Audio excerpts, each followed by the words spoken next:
अस्सलाम वालेकुम everyone, welcome to HD math tutorial. Solid mechanics के एक न्यू लेक्चर के साथ मैं हूं हसनैन दानिश। आज के लेक्चर में हम मोर सर्किल फॉर स्ट्रेसेस के बारे में डिस्कस करेंगे। लेक्चर को स्टार्ट करने से पहले मेरे इस चैनल को लाइक और सब्सक्राइब जरूर करें और वीडियो के एंड में कमेंट्स करना ना भूलें। आज के लेक्चर में हम मोर सर्किल फॉर स्ट्रेसेस के बारे में डिस्कस करेंगे कि कैसे इसको हम 3 डायमेंशन में ड्रा करते हैं। 1882 में एक जर्मन इंजीनियर जिनका नाम ऑटो मोर्स था, उन्होंने इस मेथड को ड्राइव किया, जिसमें उन्होंने एक पॉइंट की 3 डायमेंशनल स्टेट ऑफ स्ट्रेस को 2 डायमेंशनल ग्राफिकल रिप्रेजेंटेशन में ड्रा करना सिखाया था। इसकी डेवलपिंग में जो कोऑर्डिनेट एक्सिस हम चूज करेंगे वो एक पॉइंट P की प्रिंसिपल डायरेक्शन में लेंगे और यहाँ हम ये अज्यूम करेंगे कि प्रिंसिपल स्ट्रेसेस डिस्टिंक्ट है और प्रिंसिपल स्ट्रेसेस के ऑर्डर्ड इस तरह से हैं: sigma 1 is greater than sigma 2 and sigma 2 is greater than sigma 3।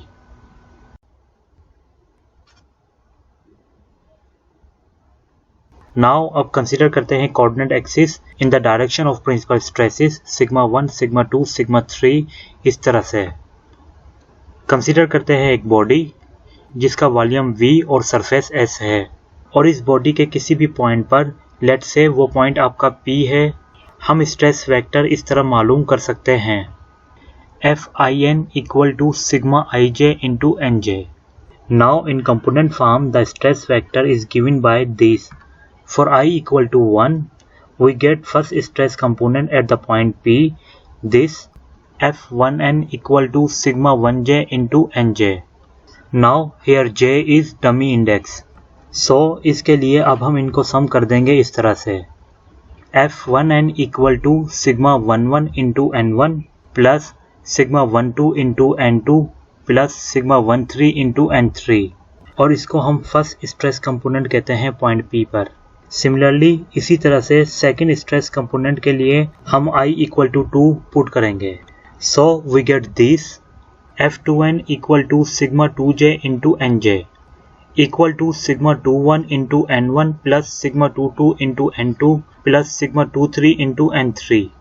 इसी तरह से थर्ड स्ट्रेस कंपोनेंट के लिए हम I equal to 3 पुट करेंगे, so we get this F3n equal to sigma 3j into nj equal to sigma 31 into n1 plus sigma 32 into n2 plus sigma 33 into n3।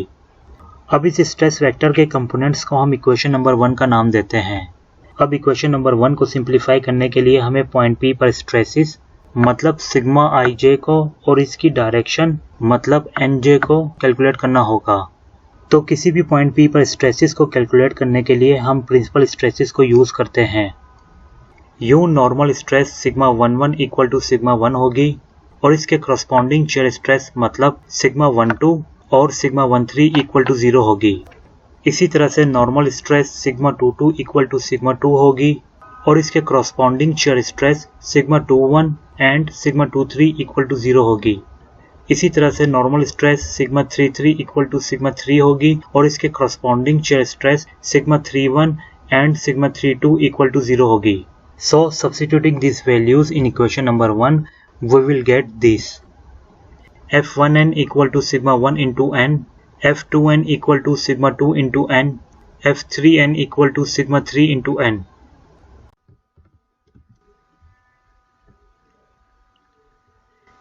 Vector form में इन stress vector के component को हम इस तरह लिखते हैं: stress vector equal to first component sigma 1 into n1, second component sigma 2 into n2, third component sigma 3 into n3। यहाँ n1, n2 और n3 principal stresses sigma 1, sigma 2, sigma 3 की डायरेक्शन को शो कर रही है, जिसको डायरेक्शन कोसाइन भी कहते हैं, and call it equation number 2। तो इस प्लेन पर स्ट्रेस वेक्टर का normal component sigma n is given by dot product of stress vector Fn and unit vector n which is equal to this.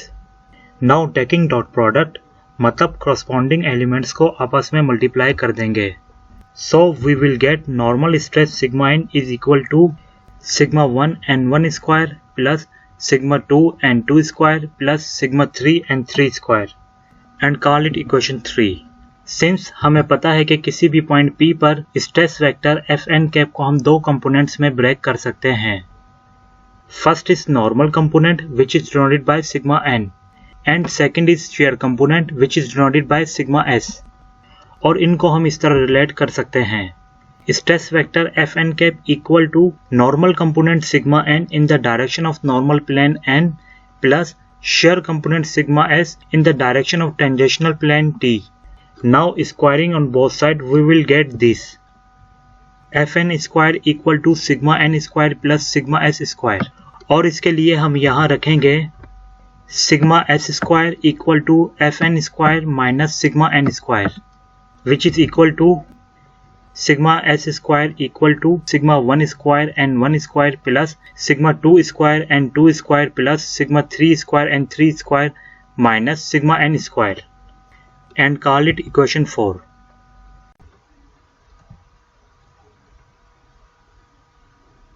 Since हमें पता है कि direction cosine के square का सम 1 के इक्वल होता है, so here n1 square plus n2 square plus n3 square equal to 1 and call it equation 5। Now equation 5 को अगर मैं इस तरह लिखूं n3 square equal to 1 minus n1 square minus n2 square और इसको मैं सब्स्टिट्यूट कर दूं इक्वेशन 3 में, so we will have this sigma n equal to sigma 1 and 1 square plus sigma 2 and 2 square plus sigma 3 into 1 minus n1 square minus n2 square। After solving and common like terms we will get this sigma n minus sigma 3 equal to sigma 1 minus sigma 3 into n1 square plus sigma 2 minus sigma 3 and 2 square and call it equation 6।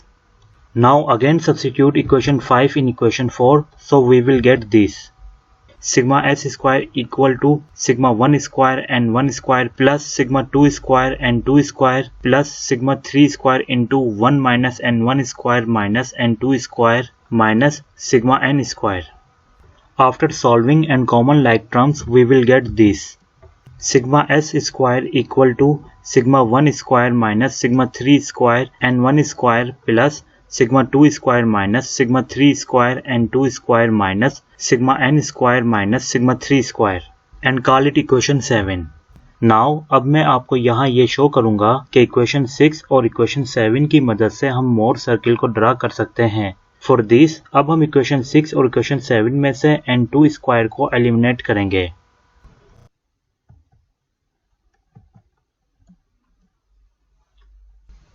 So multiply equation 6 by sigma 2 plus sigma 3, we will get this sigma 2 plus sigma 3 into sigma n minus sigma 3 equal to sigma 2 plus sigma 3 into sigma n minus sigma 3 and 1 square plus sigma 2 square minus sigma 3 square and 2 square।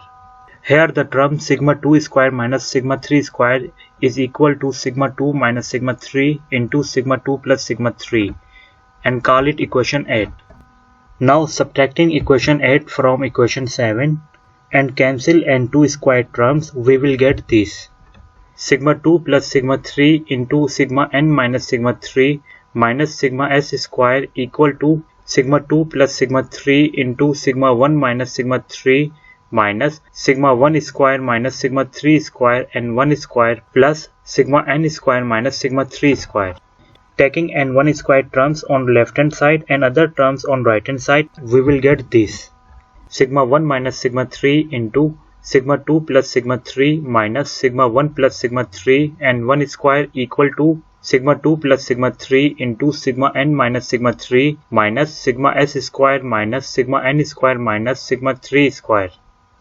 अब left hand side की इन terms को solve करेंगे, so we will get this sigma 1 minus sigma 3 into sigma 2 minus sigma 1 and 1 square और right hand side की terms में से sigma n minus sigma 3 को कॉमन ले लेंगे, so we will get this sigma n minus sigma 3 into sigma 2 plus sigma 3 minus sigma n plus sigma 3 minus sigma s square।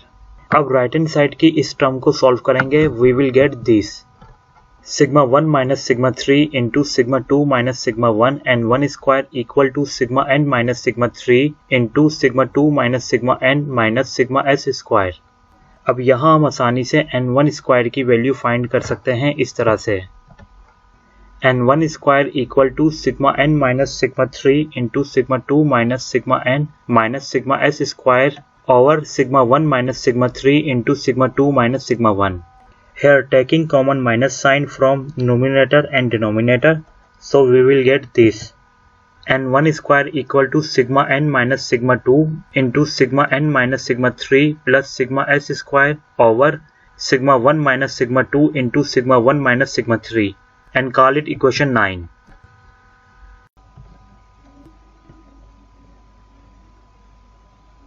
So इसी तरह से हम डायरेक्शन कोसाइन n2 स्क्वायर हासिल करेंगे. n2 square equal to sigma n minus sigma 1 into sigma n minus sigma 3 plus sigma s square over sigma 2 minus sigma 1 into sigma 2 minus sigma 3 and call it equation 10. और sigma 3 square equal to sigma n minus sigma 1 into sigma n minus sigma 2 plus sigma s square over sigma 3 minus sigma 1 into sigma 3 minus sigma 2 and call it equation 11.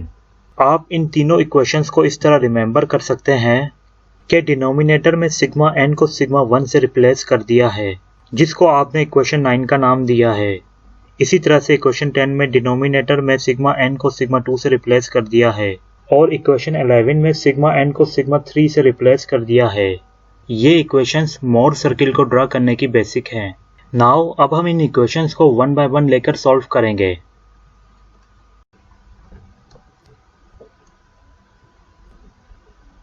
Now consider करते हैं एक situation जहां पर ये तीनों principal stresses sigma 1, sigma 2 and sigma 3 इस तरह given है. Sigma 1 is greater than sigma 2 and sigma 2 is greater than sigma 3.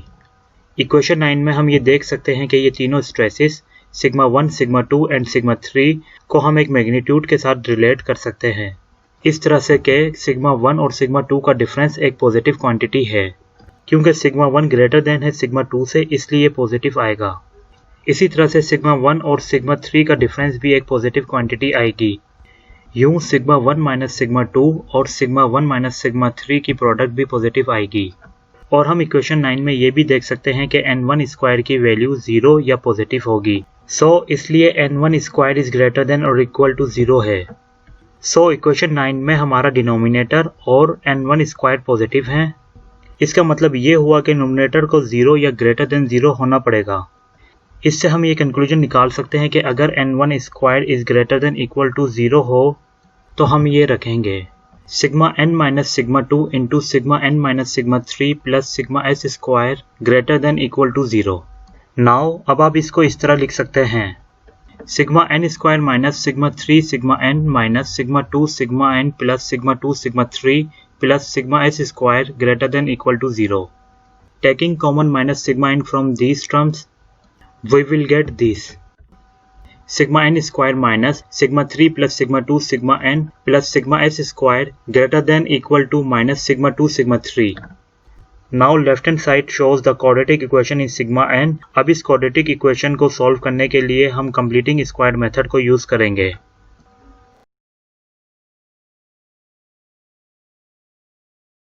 So we will have sigma n square minus sigma 3 plus sigma 2 into sigma n plus sigma 3 plus sigma 2 by 2 whole square plus sigma s whole square greater than or equal to sigma 3 plus sigma 2 by 2 whole square minus sigma 2 sigma 3. और इसको हम इस तरह लिख सकते हैं sigma n minus sigma 3 plus sigma 2 by 2 whole square plus sigma s minus 0 whole square greater than or equal to 1 over 4 sigma 2 plus sigma 3 whole square minus 4 sigma 2 sigma 3. यहाँ हमने इस टर्म को परफेक्ट स्क्वायर फार्मूले में close कर दिया है. After solving the right hand side we will get this sigma n minus sigma 3 plus sigma 2 by 2 whole square plus sigma s minus 0 whole square greater than और equal to sigma 2 minus sigma 3 by 2 whole square and call it equation 12. Equation 12 एक circle की equation को represent करती है sigma n और sigma x plane में और इसके स्ट्रेस पॉइंट सर्किल पर या सर्किल के आउटसाइड लाई करते हैं और इस सर्किल का radius sigma 2 minus sigma 3 by 2 है और इसका centre sigma 3 plus sigma 2 by 2 है जो कि नॉर्मल स्ट्रेस के एक्सिस पर है और ये सर्किल इन पॉइंट से पास हो रहा है sigma 2 0 sigma 3 0.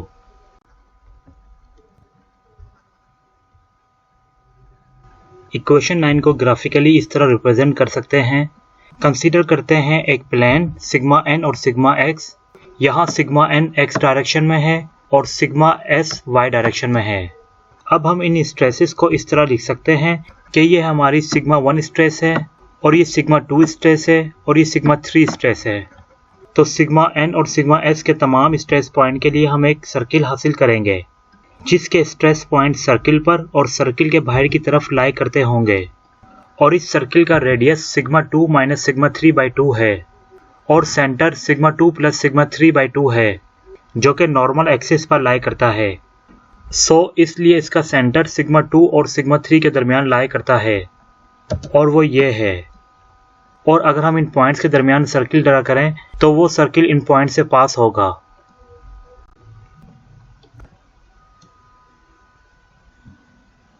Now consider equation 10, which is equal to n2 square equal to sigma n minus sigma 1 into sigma n minus sigma 3 plus sigma s square over sigma 2 minus sigma 1 into sigma 2 minus sigma 3.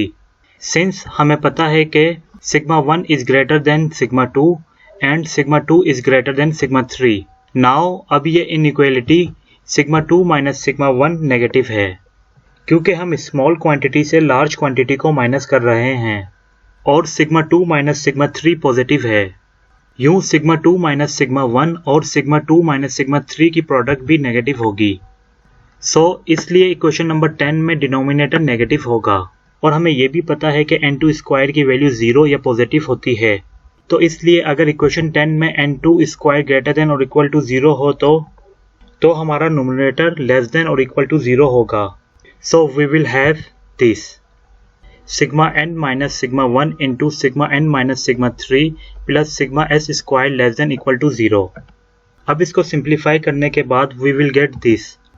Now taking common minus sigma n on these terms, we will get this. This is quadratic equation in sigma n, so we use completing square method. We will get this. अब इस term को perfect square फार्मूले में close करने के बाद we will get this. Simplify right hand side, we will get this. Sigma n minus sigma 3 plus sigma 1/2 whole square plus sigma s minus 0 whole square less than equal to sigma 1 minus sigma 3/2 square and call it equation 13. Equation 13 एक circle की equation को represent करती है sigma n और sigma x plane में और इसके stress point circle पर या सर्किल के इनसाइड लाई करते होंगे और इसका रेडियस सिग्मा 1 माइनस सिग्मा 3/2 है और इसका सेंटर सिग्मा 3 प्लस सिग्मा 1/2 है जो कि नॉर्मल एक्सिस पर लाई करता है और ये सर्किल इन पॉइंट से पास हो रहा है।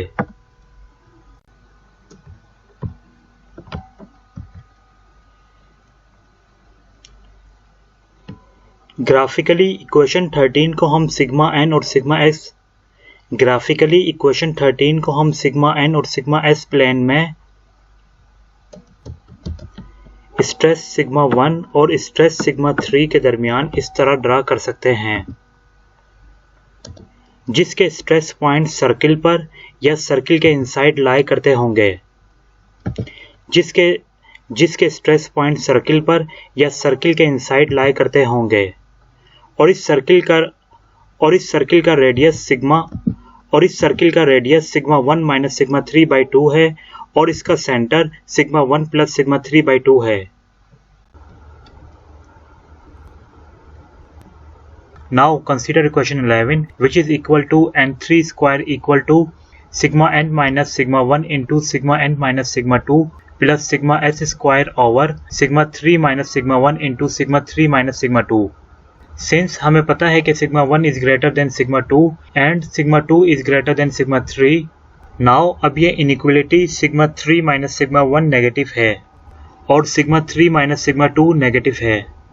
यूं अब इसकी प्रोडक्ट भी पॉजिटिव होगी इसलिए इक्वेशन 11 में डिनोमिनेटर पॉजिटिव होगा और हमें पता है कि n3 स्क्वायर की वैल्यू 0 या पॉजिटिव होगी। तो इसके लिए n3 स्क्वायर ग्रेटर देन और इक्वल टू 0 हो तो हमारा न्यूमरेटर ग्रेटर देन और इक्वल टू 0 होगा।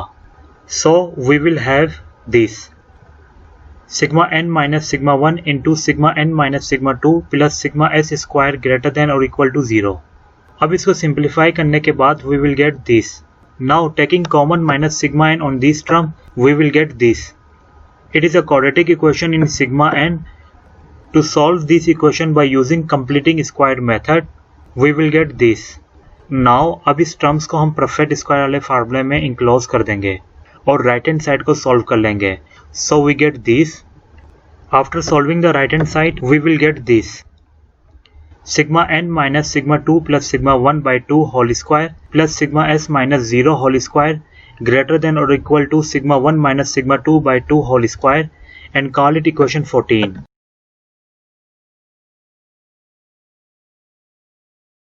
इक्वेशन 14 एक सर्किल की इक्वेशन को रिप्रेजेंट करती है सिग्मा एन और सिग्मा एस प्लेन में, और इसके स्ट्रेस पॉइंट सर्किल पर या सर्किल के आउटसाइड लाई करते हैं, और इस सर्किल का radius sigma 1 minus sigma 2 by 2 है और centre sigma 1 plus sigma 2 by 2 है, और ये सर्किल इन पॉइंट से पास हो रहा है।